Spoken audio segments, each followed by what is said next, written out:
বিয়ে না করে একা থাকার সিদ্ধান্ত অম্বরীশের জীবনের অজানা গল্প জানুন। পর্দায় তিনি অবাধ, বাস্তবেও তাই।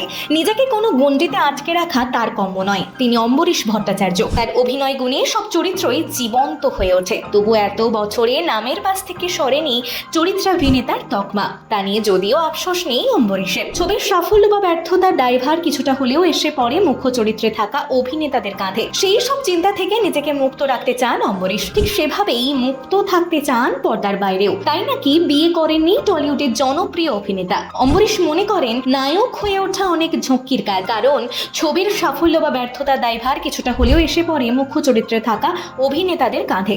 সেই সব চিন্তা থেকে নিজেকে মুক্ত রাখতে চান তিনি। ঠিক সেভাবেই মুক্ত থাকতে চান পর্দার বাইরেও। তাই নাকি বিয়ে করেননি টলিউডের জনপ্রিয় অভিনেতা। খানিক মজার ছলেই অম্বরীশ বলেন, নায়ক হলে অনেক টেনশন থাকে, সেই টেনশনটা আমি নিতে চাই না। সেই কারণেই আমি বিয়ে টিয়ে করিনি। আমি একদম টেনশন নিতে পারি না। তাহলে কি অম্বরীশের জীবন গল্পের অজিত বন্দ্যোপাধ্যায়ের মতোই নারী বর্জিত? মৃদু হেসে তিনি বলেন, আমার জীবন নারী বর্জিত নয়, বলা যায় আমার জীবন স্ত্রী বর্জিত। অম্বরীশ জানান, প্রেমে তার অগাধ আস্থা থাকলেও বিয়েতে তিনি বিশ্বাসী নন। তার কারণ ব্যাখ্যা করলেন অভিনেতা। তিনি মনে করেন সময়ের সঙ্গে অনেক কিছুই বদলেছে মানুষের আবেগ, চিন্তা ভাবনার ধরন। তার কথাই আমার মনে হয় এই যুগে দাঁড়িয়ে এমন অস্থির সময়ে দুজন মানুষের সারা জীবন একসঙ্গে থাকাটা অসম্ভব। কারণ প্রত্যেক দিন আমাদের জীবনে এত প্রলোভন আসছে, এত ধরনের তথ্য আসছে যে একটা মানুষ মানসিকভাবে খুব অস্থির হয়ে থাকে। সেই অস্থিরতা নিয়ে বছরের পর বছর একটা মানুষের সঙ্গে